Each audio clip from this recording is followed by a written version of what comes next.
Welcome to episode 6 of this travel vlog. If you're joining me for the first time, let me tell you what's been going on. I'm currently on Royal Caribbean's Ovation of the Seas. I'm on a 4-week cruise from Vancouver, Canada, across the Pacific Ocean to Sydney, Australia.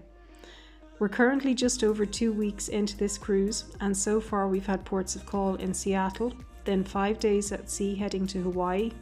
We've had 3 days on the beautiful islands in Hawaii, visiting Maui and Oahu. After that, we've just completed another 5 sea days as we headed south, crossing the equator, en route from Hawaii to French Polynesia, a distance of over 2,700 miles. Before getting started on the day, just a few practical issues to mention in case you are considering cruising to French Polynesia. Firstly, many itineraries for Transpacific cruises used to include Bora Bora, and indeed when I booked this cruise, mine also included Bora Bora, which would have been an absolute dream destination. Now, unfortunately, in 2021, a law was passed which essentially prohibits cruise ships of over 1,200 passengers from going into the lagoon in Bora Bora. So unfortunately, my itinerary was changed. The vast majority of Transpacific cruises also, for the same reason, won't be able to stop there. In general, Moorea is one of the alternative stops. So for our 3 days here in French Polynesia, we've got the first 2 days in Moorea and we've got the final day in Tahiti. Now, Royal Caribbean did give the option of cancelling the cruise entirely, or alternatively they gave a little bit of onboard credit to compensate. So I certainly wasn't cancelling for just one change. The other practical issue to consider is entry requirements. Now, obviously a valid passport is required to enter French Polynesia. Visitors who are ordinarily resident in Europe, the United States or Canada don't actually require a visa. They can stay for up to 90 days for tourism purposes. Other countries may differ. Now, in practical terms, Royal Caribbean has requested that all passengers surrender their passports for the 3 days that we are in French Polynesia. Apparently, officials from the islands will come on board and do an overall passport inspection that way, rather than passengers individually presenting themselves with their passports. So it's been quite organised. It's been organised on a deck-by-deck basis. The passport is handed over to senior officials and you then get a receipt. We're due to retrieve our passports the morning after we leave Tahiti, so hopefully all goes smoothly for that plan.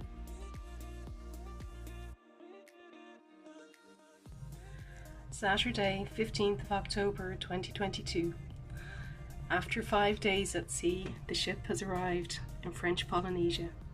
So this is the view to wake up to this morning, just anchored off Moorea. Pretty special. Waking up to that view this morning, realising that I'm in this far-flung corner of the world, looking at this absolute dream tropical island, I felt very fortunate and a little bit emotional. Of all the millions of people who cruise worldwide every year, there are only a very, very tiny fraction of people who actually get to do a Trans-Pacific trip and who get to call at beautiful islands like this.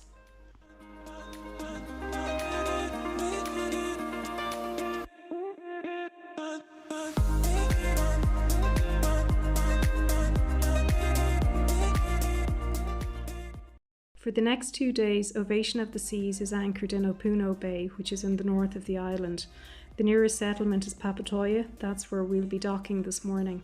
Now, because we're anchored, it means yet more trips on those tender boats. So anyone that's seen my episode on Maui will know that we're well familiar with the process at this stage. But in this instance, the scenery was just so different to a standard cruise across the waves. We're in a fairly sheltered lagoon and looking at that wonderful lush landscape. It was a pleasure arriving at the tender dock to a wonderful welcome from the local islanders.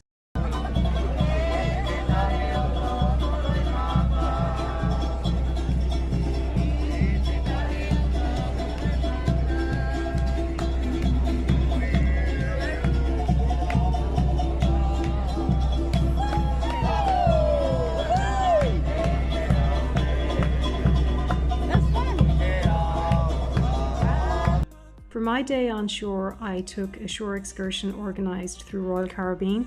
It's called the Motu Picnic Escape, and in Polynesia, Motu means a small island.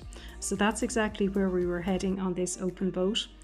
to a small island just off of Moorea.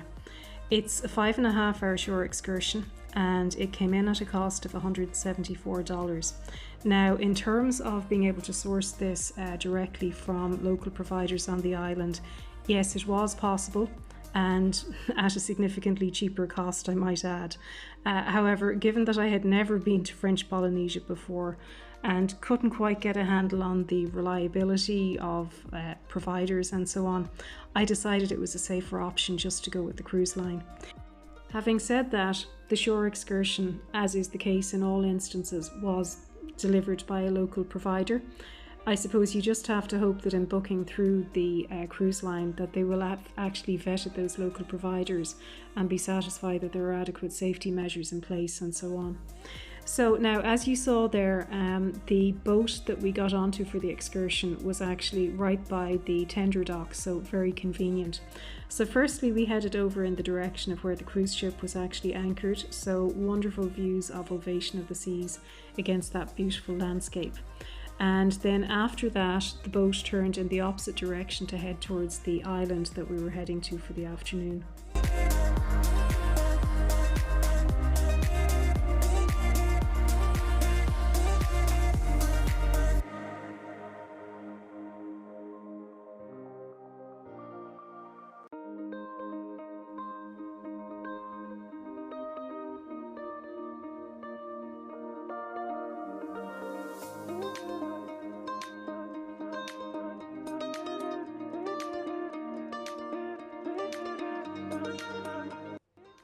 As we sailed along in those beautiful turquoise waters, the coral reef that encircles the island was very evident to see. It was also a really good way to actually get a handle on the landscape. Basically, the developed area on Moorea is pretty much curtailed to the level of the coast. The main road actually encircles the island right by the sea pretty much all along, and after that the landscape rises steeply and there's very little development in the interior. Now, what you're seeing in this footage is actually the former Intercontinental Resort. According to the tour guide on the boat, unfortunately this was a casualty of the COVID situation. The Polynesian islands were pretty much completely shut down. The tourism industry was destroyed for that period of time, and unfortunately the Intercontinental didn't survive that to reopen. Shortly after that, we headed to a location which probably presented one of the highlights of the excursion to most people on board. The boat dropped anchor and people were able to then get in the water into those lovely clear turquoise waters and swim and snorkel and experience basically swimming with stingrays. Now, it was very busy. It is the location that all the shore excursion boats seem to head to, but nonetheless a very unique experience, I would say. Personally, I didn't do it. I'm not a swimmer, but it was still fascinating to watch and see people interacting with stingrays.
After about 30 minutes or so, it was time for all aboard. With everyone safely back on board, we then headed towards the motu for our picnic.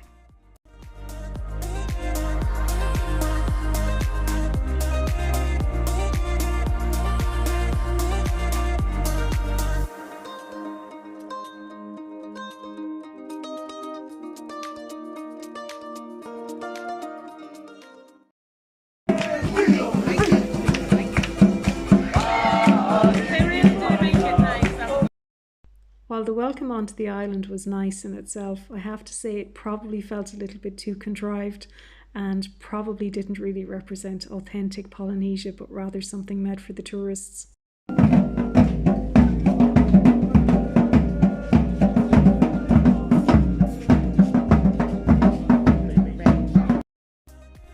Lunch that was provided was basically barbecue fare that had been prepared on a pretty large scale, and there were picnic tables arranged throughout one particular area.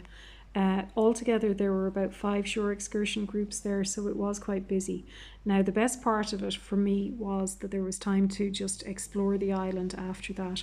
So to walk on the warm sand, and although I'm not a swimmer, I did get in the water at this point, and it was just amazing to see how clear it was and to actually see these wonderful tropical small fish swimming right by you. It was just really, really amazing. One tip that I would suggest, because of the coral, definitely bring water shoes. Too soon our time on the Motu came to an end, but we still had the pleasure of a beautiful boat ride back to the tender dock.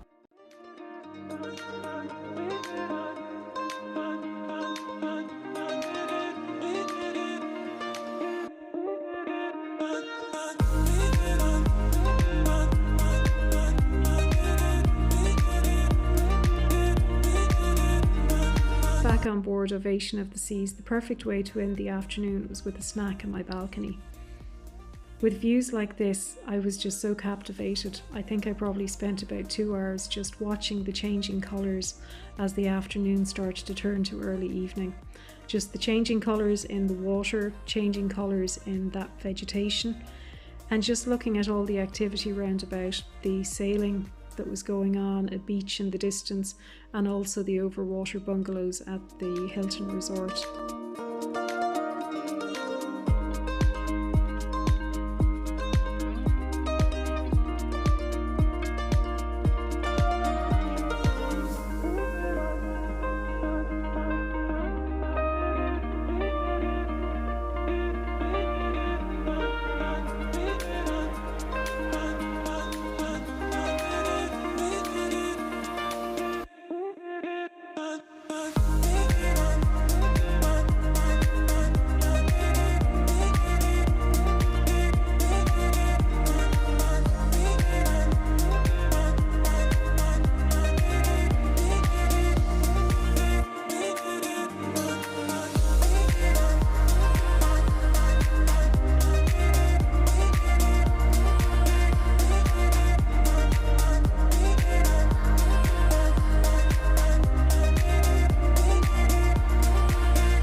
During the afternoon, when I checked the Royal Caribbean app, I happened to realise that there were some spots available for a trip in the North Star.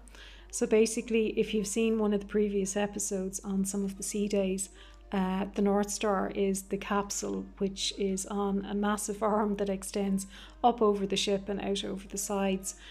So yeah, I did that on the sea days, but this was a different experience doing it while anchored and doing it at sunset. So fantastic views over to see the tenders coming back from the dock, fantastic views over the other side, again looking at those overwater bungalows at the Hilton Resort, and then just watching that beautiful, beautiful sunset. So perfect timing for that to end the day. Waking up to spend day 2 in Moorea and finding again that beautiful sunshine and cloudless blue sky was really great.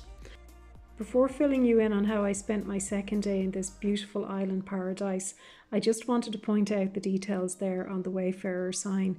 In terms of biosecurity precautions, they are very, very important, and there were warnings all over the ship and various announcements making sure that people were aware that you cannot take food, plants, flowers, any items like that off the ship onto the shore. So please don't be tempted to do so if you ever turn up in this part of the world. To start day 2 in Moorea, it involved, yes, you've guessed it, another ride on the tender boat. So on arrival at the dock, what you see there are the areas, the roofed areas. And basically for the 2 days that we've been in port, a local market has been set up. So there's various arts, crafts, souvenirs, that kind of thing. But also there are a lot of local tour providers offering their products there. So after kind of getting the lay of the land yesterday and feeling a little bit more comfortable about maybe doing things independently, I decided that I was going to book an independent shore excursion. So what I chose was actually a four-wheel drive safari.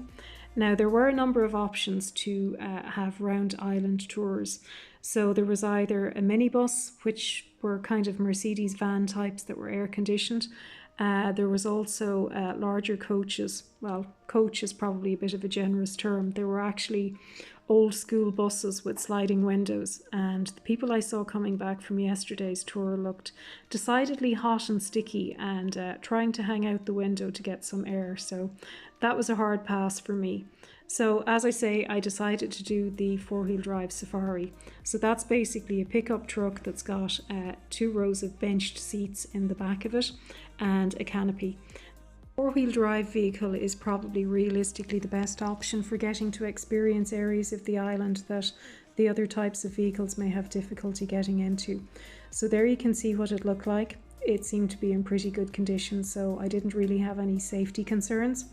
Now we set off and the tour basically lasted about 2.5 hours and concentrated on the northern part of the island.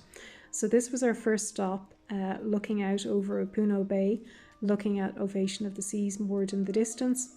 And after that we headed inland across pineapple fields and heading towards the higher elevations on the island.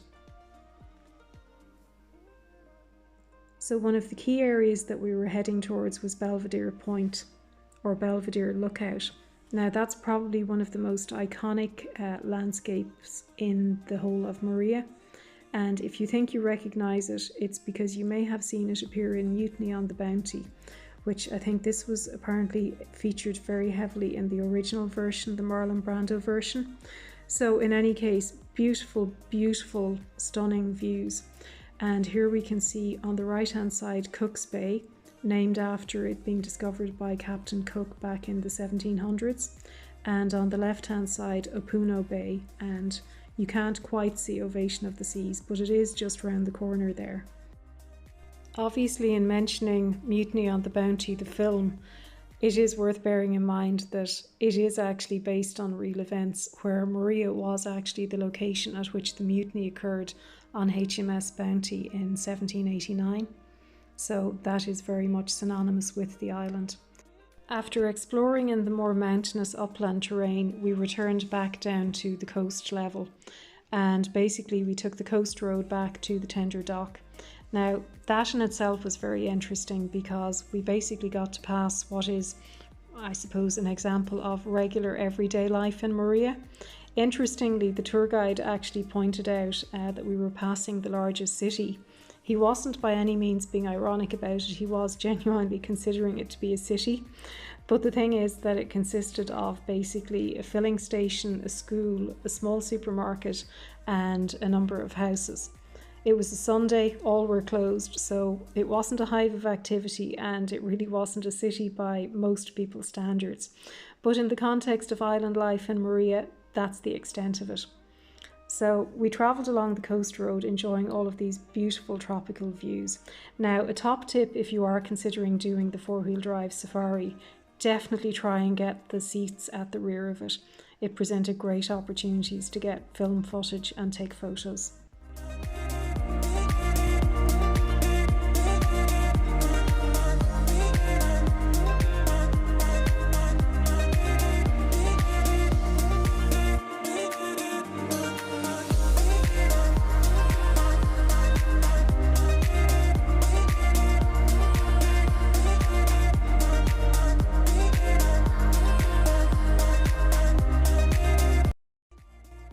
Stop on the tour was at a beach which was relatively close to the ship.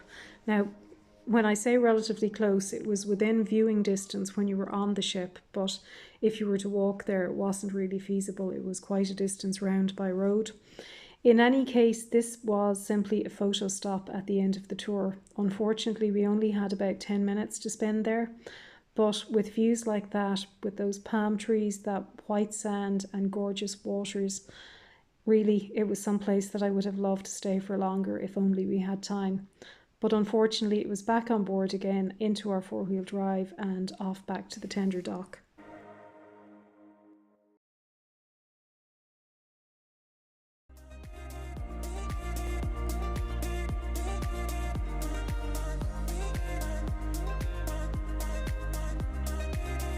And so we get to day 3 in French Polynesia. We've said goodbye to the beautiful island of Moorea. Already I'm feeling sad about that. I would have so much loved to have stayed there longer. But today it's a new adventure on Tahiti. Now we left Moorea at about 8 o'clock last night, and honestly I have no idea where we spent the night at sea. Our tour guide yesterday actually told us that many people on Moorea commute to Tahiti on a daily basis for work, and it's a ferry ride that takes about 40 minutes. So Ovation of the Seas managed to spin that into an 11-hour voyage to get between Moorea and Tahiti. We arrived this morning at about 7, so go figure. We're docked today in Papeete, which is the capital of Tahiti and the capital of French Polynesia. And we're right in the heart of the city, right by the marina. So getting off the ship this morning, it was a slight culture shock, and I know from speaking to people on board that a lot of others felt the same way.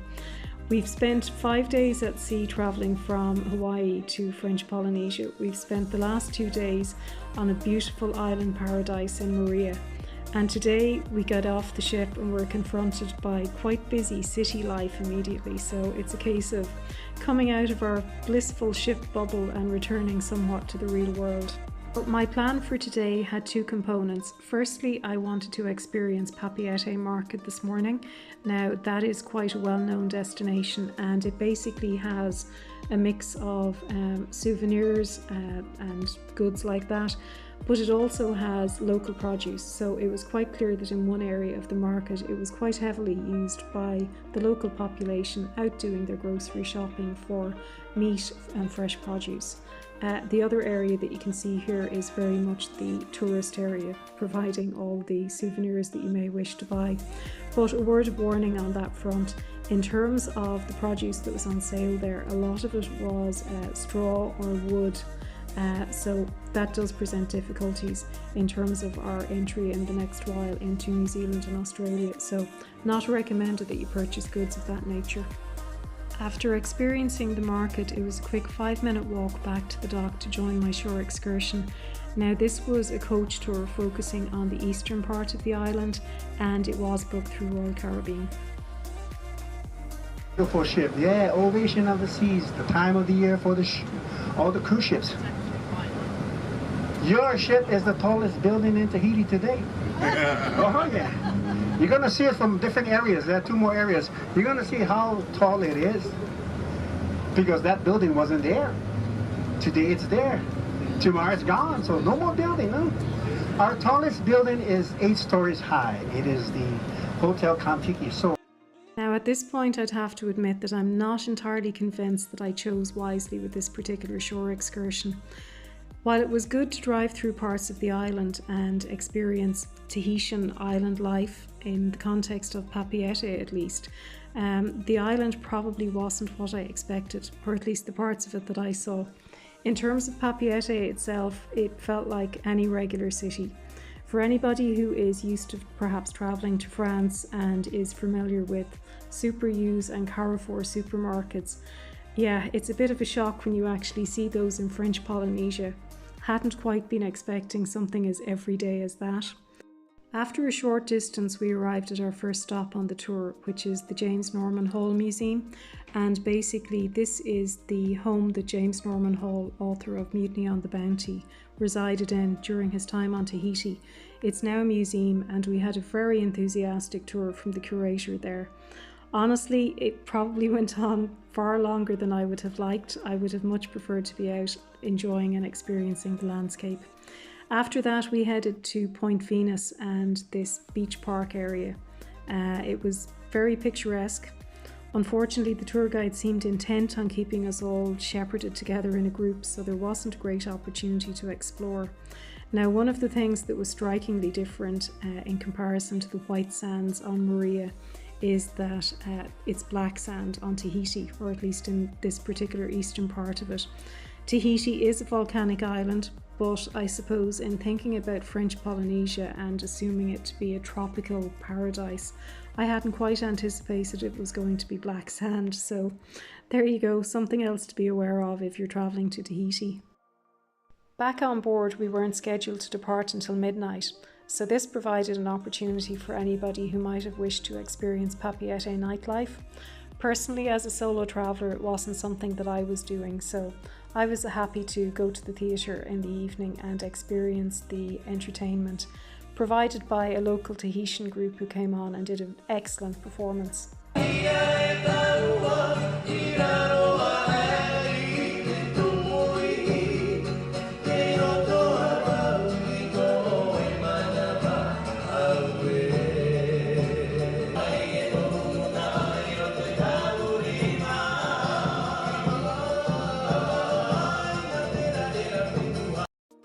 So as we prepare to depart from Tahiti, and honestly I can't quite believe I'm saying that I've actually spent the last couple of days here in French Polynesia, but as we prepare to depart, just a few wrap-up thoughts.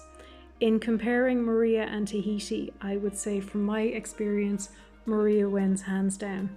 I may be unfair to Tahiti, it may have been just that I chose a tour that wasn't really something that I enjoyed and didn't show the island at its best.